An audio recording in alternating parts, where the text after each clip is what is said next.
Bonjour, bienvenue sur le plateau de Cardio Online au sein des JESFC 2019.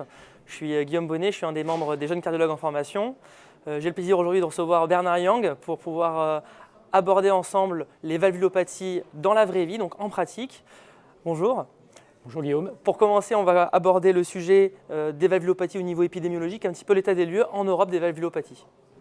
Les valvulopathies actuellement, ce sont des pathologies qui sont quand même relativement fréquentes, puisque la prévalence est de 2 à 3% pour ce qui est des valvulopathies modérées ou sévères. Lorsqu'on les dépiste systématiquement par des échographies, la prévalence est plus faible si on se base sur les valvulopathies diagnostiquées, ce qui prouve qu'il y a un sous-diagnostic.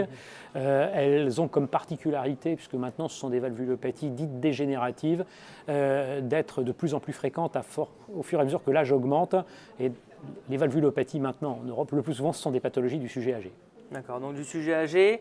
On voit maintenant que les modalités de traitement ont un petit peu évolué au fil du temps, surtout cette année en France et aussi en Europe. Quelle est un petit peu la place entre le traitement percutané et le traitement chirurgical ? Le traitement percutané, comme vous savez tous, il a pris une part croissante dans le traitement des valvulopathies, en particulier du rétrécissement aortique qui est la plus fréquente d'entre elles. Dans les différentes études européennes, c'est à peu près la moitié des valvulopathies.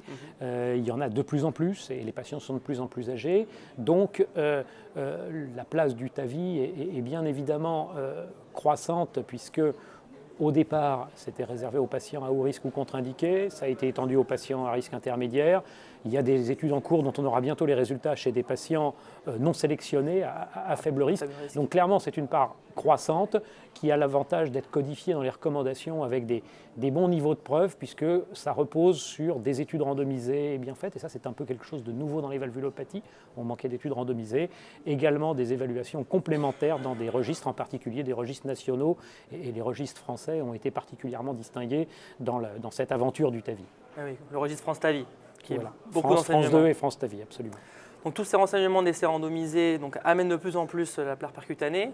Mais pour le praticien, cardiologue, mais même les médecins en globalité, est-ce que dans le diagnostic, est-ce qu'il y a des choses à améliorer, à affiner dans le diagnostic des valvulopathies ? Est-ce qu'il y a des messages à retenir ? Alors il y a beaucoup de choses à améliorer en pratique et vraiment sur toute la chaîne de prise en charge. Et au tout début de la chaîne de prise en charge, c'est la détection et ça reste l'auscultation. Et il faut vraiment insister parce que des enquêtes de pratique dont on a parlé à l'instant montrent que l'auscultation est insuffisamment effectuée.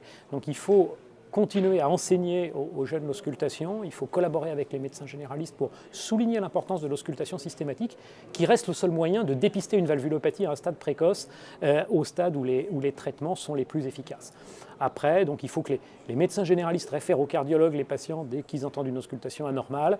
Il faut que les cardiologues n'hésitent pas à référer des patients vers des centres spécialisés pour discuter d'un traitement. Si c'est trop tôt, on reverra les patients plus tard. Mais les enquêtes de pratique, encore une fois, montrent que même si l'application des recommandations semble s'améliorer par rapport à ce que l'on avait il y a une dizaine d'années, ce qui est très positif, les patients sont encore référés à un stade tardif, et ça on sait que c'est une perte de chance quand ils sont traités à un stade trop avancé de leur cardiopathie. Donc il y a encore beaucoup de messages à faire passer entre les différentes communautés médicales pour améliorer le soin des patients. Donc on a encore beaucoup à progresser. Donc, le message clé, c'est certainement le sous-diagnostic, ça c'est quand même un message très fort. L'auscultation, parce qu'on parle beaucoup de percutanée, de technologie, mais n'oublions pas les choses simples.